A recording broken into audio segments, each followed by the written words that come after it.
तुम्हारे घर मोहल्ले या फिर कहीं पर भी कोई ना कोई ऐसा तो ज़रूर होगा जो कहता है कि मेरे को भूत से डर नहीं लगता है एंड भूत भूत कुछ होता ही नहीं है। और जब उससे कह दिया जाए कि तुझमें हिम्मत है तो इस रात में कब्रिस्तान जा कर के देखा, शमशान घाट जाके देखा या फिर पीपल के नीचे जा कर के देखा तो उसकी फट जाएगी। वह रोने लगेगा कि भाई मैं नहीं जाऊँगा, बहुत ज़्यादा डरेगा। So hello guys, welcome back to my YouTube channel. So guys, आज की वीडियो बहुत ज़्यादा स्कैरी है, बहुत ज़्यादा क्रीपी वीडियो है एंड इस वीडियो का क्रेडिट एक ऐसे चैनल को जाता है जिसके नाम में ही स्कैरी है। मैं बात कर रहा हूँ स्कैरी संडे की एंड स्कैरी संडे की ये वीडियो है एंड इस वीडियो का टाइटल है सुहाग। बहुत ज़्यादा क्रीपी स्टोरी है, मैंने अभी तक चेकआउट नहीं किया। प्लीज़ मैं आपके साथ ही चेकआउट करूँगा, तो प्लीज़ चेकआउट करने से पहले चैनल को सब्सक्राइब कर लो, वीडियो को लाइक कर दो। चलो अपनी वीडियो स्टार्ट करते हैं। कहते हैं कि जिस गांव में सुहाग लुटा वहां की मिट्टी में आज भी सिंदूर की गंध और चिता की राख बसी हुई है। ये कहानी उस दुल्हन की है जिसका सुहाग शादी की रात ही छिन गया और जिसकी चीख आज तक गूंजती है गांव में। बिछिया नाम का एक गांव है घने जंगलों के बीच, जहां रात को कोई शादी नहीं करता, कोई शहनाई नहीं बजाता, क्योंकि बिछिया के लोग जानते हैं कि रात की शहनाई सुनकर वो आती है लाल जोड़े में, टूटी चूड़ियों की आवाज के साथ। लेकिन ये सब शुरू हुआ आज से 15 साल पहले, जब बिछिया में एक शादी थी और पूरा गांव खुशियों में डूबा हुआ था। सुमित्रा नाम था उस लड़की का, गांव के सबसे गरीब किसान रामफल की इकलौती बेटी। मां बचपन में गुजर गई थी। रामफल ने अकेले पाला था सुमित्रा को। रात रात जागकर खेतों में काम किया और बेटी की हर छोटी खुशी को पूरा किया। सुमित्रा सुंदर थी, भोली थी, उसकी बड़ी बड़ी आंखों में सपने थे और होठों पर हमेशा एक मासूम सी मुस्कान रहती थी। उसकी शादी तय हुई पास के गांव देवरिया के नौजवान मंगल से, जो पढ़ा लिखा था, सीधा था और दिल का बहुत अच्छा था। रामफल ने अपनी जमीन का एक टुकड़ा बेचकर बेटी की शादी का सारा इंतजाम जुटाया था। आंसू छुपाकर मुस्कुराते हुए जब सुमित्रा को पहली बार मंगल की तस्वीर दिखाई गई तो उसके गालों पर लाली छा गई और आंखें शर्म से झुक गईं। शादी की तारीख निकली अमावस के ठीक 2 दिन बाद। पंडित ने कहा इससे अच्छा मुहूर्त अगले 6 महीने में नहीं मिलेगा। लेकिन गांव की सबसे बूढ़ी दाई काकी ने रामफल को बुलाकर कहा कि अमावस के पास रात की शादी शुभ नहीं होती कभी। काकी की आंखों में डर था गहरा। उसने कहा कि इस जंगल में अमावस की रात कुछ भटकता है जो ब्याह से जलता है। रामफल ने काकी की बात हंसकर टाल दी और कहा कि अंधविश्वास में पड़ने से बेटी की खुशी नहीं रुकेगी अम्मा। शादी की तैयारियां शुरू हुईं और सुमित्रा के छोटे से घर में पहली बार इतनी रौनक आई कि पूरा मोहल्ला जगमगा उठा। सुमित्रा का लाल जोड़ा लाया गया शहर से, भारी जरदोजी वाला, और जब उसने छुआ तो उसकी उंगलियां कांपी खुशी से। लाल और सफेद कांच की चूड़ियां आईं चमकदार।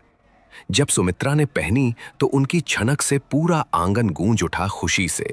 मेहंदी की रात सहेलियों ने गीत गाए, ढोलक बजाई और गांव की औरतों ने आंगन में ठुमके लगाए चांद की रोशनी में। सुमित्रा हंस रही थी, उसकी आंखें चमक रही थीं। उस रात वो दुनिया की सबसे खुश लड़की थी, बिना किसी शक के। लेकिन उसी रात सुमित्रा को एक सपना आया। उसने देखा कि उसकी हथेली पर मेहंदी का रंग लाल से काला पड़ गया। सपने में उसने देखा कि एक जलती हुई औरत उसके सामने खड़ी है और कह रही है कि रात की दुल्हन मत बनना कभी। सुमित्रा चीख मार कर उठी, पसीने में भीगी हुई। हथेली देखी तो मेहंदी वैसी ही थी, लेकिन दिल अभी भी धड़क रहा था। उसने किसी को नहीं बताया वो सपना। सोचा कि शादी की घबराहट होगी बस, और करवट बदलकर फिर सो गई खामोशी से। शादी का दिन आया और सुमित्रा को सजाया गया उस लाल जोड़े में, काजल आंखों में और माथे पर बिंदिया चमकदार सजाई। जब रामफल ने बेटी को दुल्हन के जोड़े में देखा तो उनकी आंखें भर आईं और बोले, तेरी मां होती तो रोती खुशी से। सुमित्रा ने रामफल के पैर छुए और रामफल ने बेटी का माथा चूमकर कहा कि खुश रहना हमेशा मेरी लाडली बिटिया। शाम ढली और गांव में शहनाई गूंजने लगी। हर आंख उस रास्ते पर टिकी थी जहां से बारात आने वाली थी बिछिया में। बारात को आना था देवरिया से बिछिया तक और बीच में पड़ता था लगभग 7 किलोमीटर लंबा, घना और अंधेरा जंगल का रास्ता। रात के 9 बजे बारात निकली देवरिया से। घोड़ी पर मंगल बैठा था सहरा बांधे। चेहरे पर एक मासूम सी खुशी थी। बारात में करीब 50 लोग थे। बूढ़े, जवान, बच्चे सब थे। बैंड बाजा बज रहा था और मशालों की रोशनी रास्ता दिखा रही थी। जंगल का रास्ता शुरू होते ही बैंड वालों ने बजाना बंद किया। कहा कि जंगल में रात को शोर करना ठीक नहीं होता कभी। एक बुजुर्ग बाराती ने सबसे कहा कि मशालें ऊंची रखो, कदम तेज रखो और जंगल में किसी भी आवाज का जवाब मत देना। जंगल में घुसते ही हवा बदली। गर्मी की रात थी, फिर भी ऐसी ठंड लपेटी कि लोगों की हड्डियों तक सिहरन पहुंच गई। पेड़ों के बीच का रास्ता इतना सकरा था कि घोड़ी मुश्किल से चल रही थी। जड़ों और पत्थरों से टकराती, बार बार रुकती। मशालों की कांपती रोशनी में पेड़ों की परछाइयां ऐसे हिलती जैसे अनगिनत साए बारात के साथ चल रहे हों खामोशी से। तभी रास्ते पर एक बड़ा पेड़ गिरा मिला।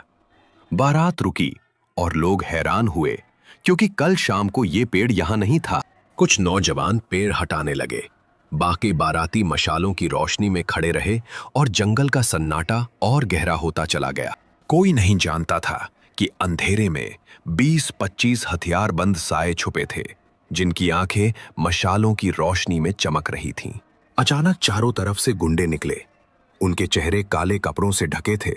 हाथों में कुल्हाड़ियां और भाले चमक रहे थे। बारातियों में चीख पुकार मची। लोग भागे, लेकिन जंगल में भागने की कोई जगह नहीं थी। हर तरफ अंधेरा और खतरा था। गुंडों के सरदार डाकू कालिया ने आगे बढ़कर घोड़ी की लगाम पकड़ी और सेहरे वाले मंगल की तरफ इशारा करके गर्जा। कालिया ने कहा कि इस दूल्हे के बाप ने मेरी जमीन छीनी थी 20 साल पहले। आज मैं उसका हिसाब लूंगा पूरा। मंगल घोड़ी से उतरा। पैर कांप रहे थे। सेहरे के पीछे चेहरा सफेद पड़ गया था और आंखों में मौत का खौफ भर गया। मंगल गिड़गिड़ाया, हाथ जोड़े, रोया और बोला कि मुझे कुछ नहीं पता पुरानी बातों का। मेरी शादी है आज, छोड़ दो मुझे। लेकिन कालिया की आंखों में रहम नहीं था। वहां सालों से जमा बदले की आग थी जो आज बारात की रोशनी में भड़की। कालिया ने कुल्हाड़ी उठाई और मंगल के सिर पर इतनी ताकत से वार किया कि जंगल की जमीन लाल हो गई एक ही पल में। बारातियों की चीखें आसमान को चीर गईं, लेकिन कोई कुछ नहीं कर सका। गुंडों ने किसी को पास आने नहीं दिया बिल्कुल। फिर कालिया ने वो काम किया जो शैतान भी ना करे। उसने कुल्हाड़ी से मंगल के सिर को धड़ से अलग कर दिया बेरहमी से। कालिया ने मंगल के कटे सिर को सेहरे में वापस बांधा और उसे घोड़ी पर रस्सी से कसकर टिका दिया गर्दन की जगह पर। कालिया ने बारातियों से कहा कि ले जाओ बारात, दुल्हन इंतजार कर रही है और दूल्हा भी तैयार है, विदा करो इसे। कालिया की हंसी जंगल में ऐसे गूंजी कि पेड़ों के पत्ते कांपे और रात के पंछी चीख मारकर उड़ गए अंधेरे आसमान में।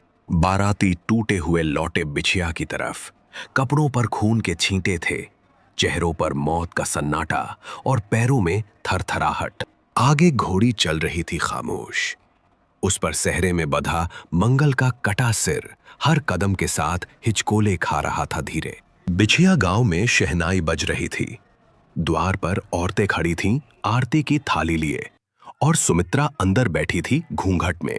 रामफल ने बारात को दूर से आते देखा तो उन्हें अजीब लगा कि बाजा क्यों नहीं बज रहा और इतना सन्नाटा क्यों है। जैसे जैसे बारात करीब आई, रामफल की छाती भारी होती गई। चेहरे दिखे तो खुशी नहीं थी उन पर, बस खौफ था गहरा। घोड़ी गांव के बीच आकर रुकी और जो नजारा सामने था उसे देखकर रामफल के मुंह से चीख निकली और घुटने टूट गए। सेहरे में बंधा मंगल का कटा सिर झूल रहा था।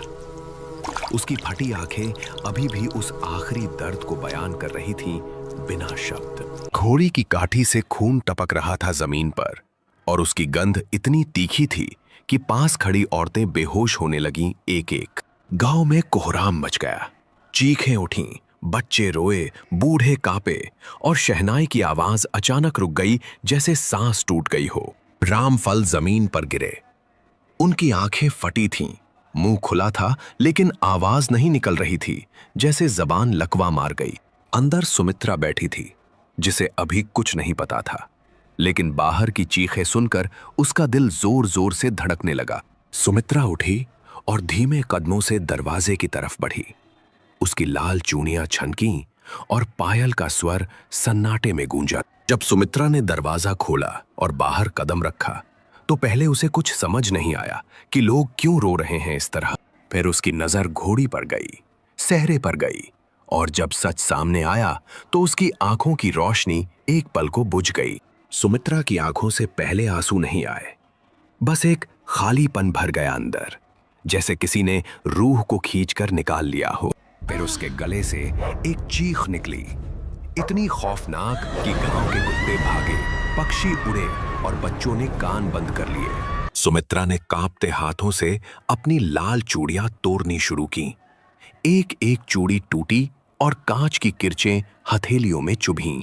खून बहा कलाइयों से, लेकिन सुमित्रा को कोई दर्द नहीं हुआ।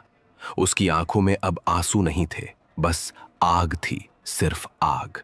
सुमित्रा बिना किसी से बोले उसी लाल जोड़े में घर के अंदर गई। उसके कदम भारी थे और सांसें टूटी हुई बेजान। किसी ने देखा कि सुमित्रा रसोई से मिट्टी के तेल का पूरा डिब्बा उठाकर ला रही है, लेकिन कोई उसे रोक नहीं पाया। सुमित्रा आंगन में आई। उसने अपने ऊपर पूरा तेल उड़ेल लिया। लाल जोड़ा भीग गया और तेल की गंध हवा में फैल गई। रामफल ने देखा और चिल्लाए, लेकिन उनके पैर उठे नहीं, जैसे जमीन ने उन्हें पकड़ लिया हो और बस देखने पर मजबूर किया। सुमित्रा ने माचिस उठाई, एक तीली जलाई और उस जलती तीली को देखते हुए आखिरी बार मंगल का नाम लिया। फुसफुसाकर तीली गिरी और एक पल में सुमित्रा आग का गोला बन गई। लाल जोड़ा और लाल आग दोनों एक हो गए उस अंधेरी रात में। उसकी चीख इतनी गहरी थी कि सुनने वालों ने कहा वो इंसान की चीख नहीं थी, वो किसी भयानक श्राप की आवाज थी। सुमित्रा जलती रही, आंगन की मिट्टी पर गिरी, टूटी चूड़ियों के टुकड़े पिघले और उसके लाल जोड़े की राख हवा में उड़ी।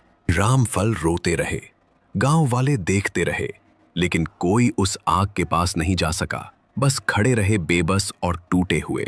उस रात बिछिया में 2 मौतें हुईं, एक मंगल की जंगल में और एक सुमित्रा की अपने ही आंगन में, लाल जोड़े के अंदर। रामफल उस रात के बाद होश खो बैठे, बस एक बात दोहराते रहे बार बार कि मैंने रात की शादी क्यों रखी। गांव वालों ने उसी रात फैसला किया कि अब बिछिया गांव में रात को कभी कोई शादी नहीं होगी, किसी की भी नहीं कभी। साल बीते, 10 बरस गुजरे, जमीन पर घास उगी और नई पीढ़ी आई, जिसके लिए सुमित्रा की कहानी बस एक पुरानी कहानी थी। लेकिन बुजुर्ग फुसफुसाते थे कि जहां सुमित्रा जली, उस जमीन पर बारिश के बाद आज भी सिंदूर जैसे लाल निशान उभरते हैं। गांव के नए सरपंच के बेटे विकास ने अपनी शादी रात में रखी और कहा कि ये सब बकवास है, पुराना अंधविश्वास है बस। बुजुर्गों ने रोका। रामफल की बहन ने गिड़गिड़ाकर कहा कि रात की शादी मत करो, वरना सुमित्रा लौटेगी और इस बार जाएगी नहीं। विकास ने किसी की नहीं सुनी। शादी की रात आई और गांव सजा, लेकिन इस बार हवा में एक अजनबी ठंडक घुली हुई थी। दुल्हन प्रिया मंडप में बैठी थी, सजी हुई, लेकिन उसे बार बार लग रहा था कि कमरे के कोने में कोई खड़ा है छुपकर। प्रिया ने पलटकर देखा तो कोई नहीं था, लेकिन दीवार पर एक साया हिला और कमरे में कांच की चूड़ी टूटने की आवाज गूंजी। मंडप में अग्नि जलाई गई, मंत्र शुरू हुए, लेकिन जैसे ही पहला फेरा पूरा हुआ, दिए की लौ बिना हवा के बुझ गई। पंडित ने दोबारा जलाया तो फिर बुझी। तीसरी बार जलाई तो लौ ऐसे कांपी जैसे कोई अनदेखी ताकत उसे बुझाना चाहती हो। तभी मंडप में ठंडी हवा का एक झोंका आया, इतना बर्फीला कि सबकी सांसें रुक गई और मशालों की लौ नीली पड़ गई। प्रिया की आंखें अचानक बदली, पुतलियां फैली, चेहरे का रंग उड़ गया और एक ऐसी मुस्कान आई होठों पर जो प्रिया की नहीं थी। प्रिया ने घूंघट उलट दिया और जोर से हंसी। उस हंसी में दर्द था, बदला था और टूटी कांच की चूड़ियों की झनकार थी। प्रिया की आवाज बदली, भारी हुई और बोली कि मैं सुमित्रा हूं, मेरा सुहाग लूटा और अब फिर रात को ब्याह रचाते हो। विकास पीछे हटा, मंडप में बैठे लोग भागे। प्रिया के शरीर में सुमित्रा की आत्मा थी और उसकी आंखों में अंगारे थे। प्रिया की कलाइयों पर चूड़ियां अपने आप टूटने लगी, एक एक कर। हर चूड़ी की आवाज रात के सन्नाटे में बिजली बनकर गिरी। प्रिया ने मंडप की आग की तरफ हाथ बढ़ाया। उसका इरादा वही था जो 15 साल पहले सुमित्रा ने किया था उस आंगन में। तभी दाई काकी की पोती निशा दौड़ कर आई और प्रिया का हाथ थामकर चिल्लाई कि सुमित्रा दीदी रुक जाओ, ये तुम्हारी लड़ाई नहीं। निशा रोती हुई बोली कि इस दुल्हन का कोई कसूर नहीं है दीदी, तुम्हारा दर्द सच है, लेकिन इसकी जान मत लो तुम। प्रिया का शरीर जोर से कांपा, आंखों से खून जैसे आंसू बहे, चेहरे पर दर्द उभरा इतना गहरा कि देखने वाले सिहर गए। फिर एक भयानक चीख निकली प्रिया के मुंह से और वो जमीन पर गिर पड़ी। उसकी आंखें बंद हुईं और शरीर शांत हो गया। लोगों ने भागकर प्रिया को उठाया। सांसें चल रही थीं, लेकिन जोड़े पर सिंदूर के ताजा निशान थे जो किसी ने नहीं लगाए। प्रिया की कलाइयों पर कांच की चूड़ी के गहरे निशान उभरे हुए थे, हालांकि उसकी सारी चूड़ियां पहले ही टूट चुकी थीं।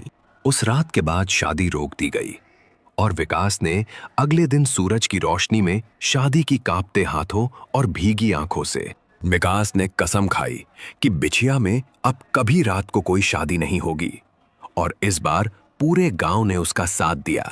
लेकिन कहानी यहां खत्म नहीं होती, क्योंकि बिछिया के बुजुर्ग कहते हैं कि अमावस की रात अब भी आंगन में लौ जलती है। वो कहते हैं कि जहां सुमित्रा जली वहां आज भी कांच की चूड़ियों के टुकड़े मिलते हैं जो कोई वहां रखता नहीं। कभी कभी कभी रात को शहनाई सुनाई देती है उस जंगल वाले रास्ते से, ऐसे जैसे कोई बारात आ रही हो अंधेरे में खामोशी से। और बिछिया के लोग कहते हैं कि सुमित्रा गई नहीं है, बस सो गई है और अगली रात की शादी में फिर जागेगी जरूर। सो गाइस, बहुत ज़्यादा क्रीपी वीडियो थी, बहुत ज़्यादा स्कैरी वीडियो थी। आपको इस वीडियो का कौन सा सीन सबसे ज़्यादा क्रीपी लगा? सो प्लीज़ कमेंट में ज़रूर बताना एंड चैनल को सब्सक्राइब कर लो, वीडियो को लाइक कर दो एंड बेल आइकॉन को ऑल पर प्रेस कर दो, ऑल पर क्लिक कर दो, क्योंकि मेरी वीडियोस पर व्यूज़ ही नहीं आ रहे हैं यार। मैं लास्ट में इसलिए बता रहा हूँ क्योंकि बहुत से लोग स्किप कर चुके होंगे एंड उनको कोई मतलब ही नहीं है, और जिन्होंने पूरी देखी है मैं उनके लिए कह रहा हूँ यार, मुझे आपकी बहुत ज़्यादा सपोर्ट